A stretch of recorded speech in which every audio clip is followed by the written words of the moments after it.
kedua ingin mempresentasikan untuk tugas UTS dari mata kuliah PKN. Kami dari kelompok 2 yaitu Aldila Septia, ada Setviani, saya sendiri Ren Matahari dan Rizky Mustafa akan mempresentasikan tentang identitas nasional. Silakan.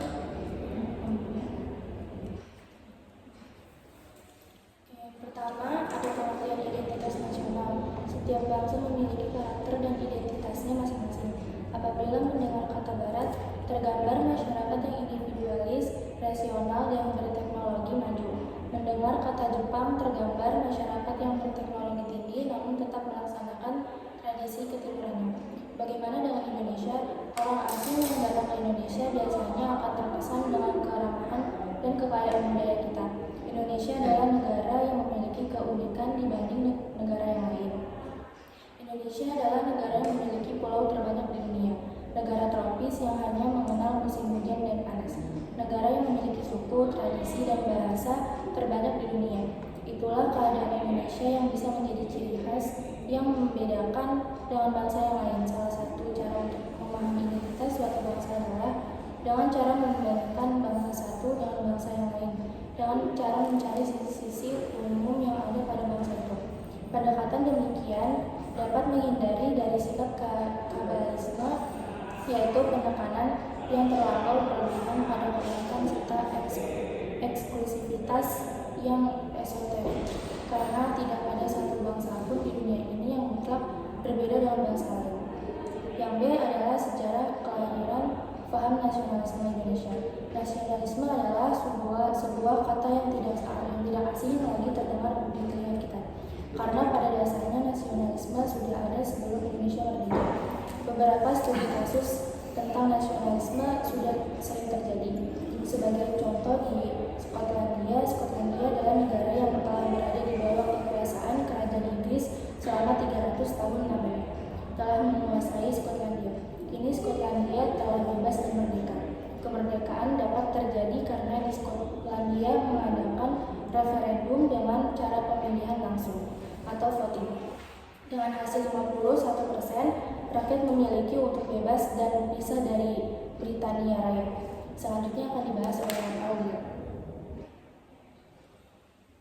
Selanjutnya ada identitas nasional sebagai karakter bangsa.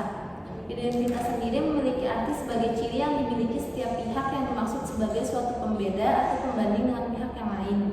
Sedangkan nasional atau nasionalisme memiliki arti suatu paham yang berpendapat bahwa kesetiaan tertinggi individu harus diserahkan kepada negara kebangsaan. Identitas nasional adalah kepribadian nasional atau jati diri nasional yang dimiliki suatu bangsa yang membedakan bangsa satu dengan bangsa yang lainnya. Identitas nasional dalam konteks bangsa cenderung mengacu pada kebudayaan, adat istiadat, serta karakter khas suatu bangsa. Sedangkan identitas nasional dalam konteks negara tercermin dalam simbol-simbol kenegaraan seperti Pancasila, bendera merah putih, bahasa nasional yaitu bahasa Indonesia, semboyan negara yaitu Bhinneka Tunggal Ika, dasar falsafah negara yaitu Pancasila, dan hukum dasar negara yaitu Undang-Undang Dasar tahun 1945. Pahlawan-pahlawan rakyat pada masa perjuangan nasional seperti Pantai Timura, Hasanuddin, Pangeran Antasari, dan lain-lain. Dengan terwujudnya identitas bersama sebagai bangsa dan negara Indonesia dapat mengikat eksistensinya serta memberikan daya hidup. Sebagai bangsa dan negara yang merdeka, berdaulat dalam hubungan internasional akan dihargai dan sejajar dengan bangsa dan negara lain. Identitas bersama itu juga dapat menunjukkan jati diri serta kepribadiannya. Rasa solidaritas sosial, kebersamaan sebagai kelompok dapat mendukung upaya mengisi kemerdekaan. Selanjutnya akan dilanjutkan oleh Rizky Mustafa. Selanjutnya proses berbangsa dan bernegara. Bangsa adalah suatu masyarakat dalam satu daerah yang sama dan mereka tunduk kepada kedaulatan negaranya sebagai suatu kekuasaan tertinggi keluar dan ke dalam. Jadi mereka diikat oleh satu kekuasaan politik yaitu negara. Ada dua proses membentukkan bangsa negara yaitu model ortodoks dan model mutakhir. Pertama, model ortodoks bermula dari adanya suatu bangsa terlebih dahulu untuk kemudian bangsa itu membentuk satu negara tersendiri. Kedua, model mutakhir yang berawal dari adanya negara terlebih dahulu yang terbentuk melalui proses tersendiri, sedangkan penduduk negara merupakan sekumpulan suku, bangsa, dan ras. Kedua model ini berbeda dalam 4 hal. Pertama, ada tidaknya perubahan unsur dalam masyarakat. Kedua, lamanya waktu yang diperlukan dalam proses pembentukan bangsa-bangsa. Ketiga, kesadaran politik masyarakat pada model ortodoks muncul setelah terbentuknya bangsa negara. Sedangkan dalam model mutakhir, kesadaran politik warga muncul mendahului bahkan menjadi kondisi awal terbentuknya bangsa negara. Keempat, derajat partisipasi politik dan rezim politik. Negara adalah organisasi kekuasaan dari persekutuan hidup manusia. Terjadinya negara atau bangsa Indonesia merupakan proses atau rangkaian tahap-tahap yang berkesinambungan. Proses terbentuknya negara bangsa Indonesia secara teoritis dilogiskan sebagaimana dalam keempat alinea pembukaan UUD 1945. Negara Indonesia perlu menyusun alat-alat kelengkapan negara yang meliputi tujuan negara, bentuk negara, sistem pemerintahan negara, UUD negara, dan dasar negara. Dengan demikian semakin sempurna proses terjadi negara Indonesia. Pada alinea 4 pembukaan UUD 1945. Proses bernegara sejak tahun 1908, masyarakat mempunyai kesadaran untuk bersatu membentuk suatu organisasi yang dinamakan Budi Utomo. Proses untuk membentuk suatu negara itu berjalan 10 tahun dan baru membentuk negara pada tahun 1945. Ada kesan betapa susahnya proses yang dilalui untuk membentuk negara. Akan tetapi tentang waktu antara tahun 1908 sampai tahun 1945 itu bisa kita sebut sebagai permatangan yang ujungnya terjadi pada tahun 1945. Jangan dibaca rehan.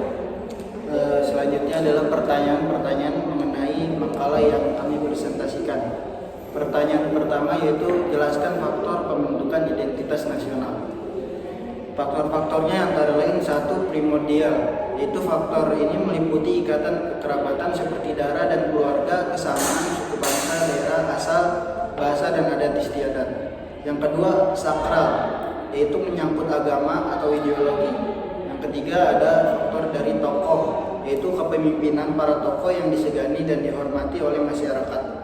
Yang keempat ada sejarah, persepsi yang sama tentang sejarah terutama terkait penjajahan tentu akan menimbulkan perasaan senasib, sepenanggungan, dan solidaritas warga masyarakat. Yang kelima yaitu faktor Bhinneka Tunggal Ika. Yang keenam adanya perkembangan ekonomi, industrialisasi, dan melahirkan spesialisasi pekerjaan dan profesi. Yang ketujuh kelembagaan, ya atau bisa disebut kerja dan perilaku lembaga pemerintah dan politik yang baik. Pertanyaan kedua, bagaimana cara agar dapat mempertahankan identitas nasional di tengah dunia global saat ini? Jawabannya itu menggunakan bahasa daerah dan bahasa Indonesia yang benar dalam pergaulan sehari-hari, menerapkan nilai-nilai Pancasila, dan mempelajari tentang kesenian dan kebudayaan berbagai daerah di Indonesia. Pertanyaan ketiga yaitu bagaimana cara menjaga identitas nasional dari pengaruh negatif globalisasi seperti banyaknya produk impor. Jawabannya yaitu mencintai produk dalam negeri, sikap yang perlu dikembangkan untuk menghindari gaya hidup ala barat yang berlebihan. Contoh menggunakan pakaian batik atau pakaian adat dan membeli pakaian yang diproduksi unit usaha lokal. Yaitu bisa juga dengan menyaring budaya asing. Untuk menghadapi globalisasi, semua orang harus bisa menyaring kebudayaan asing sesuai kebudayaan lokal. Artinya tidak semua kebudayaan asing bisa diterima. Kita harus menyaringnya menggunakan nilai norma atau kaidah sosial yang berlaku di Indonesia ini.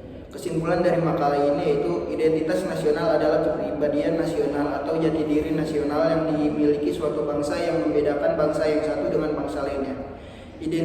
Identitas nasional dalam konteks negara tercermin dalam simbol-simbol kenegaraan seperti Pancasila dan lain-lain. Sekian, itu saja dari kelompok kami. Assalamualaikum warahmatullahi wabarakatuh.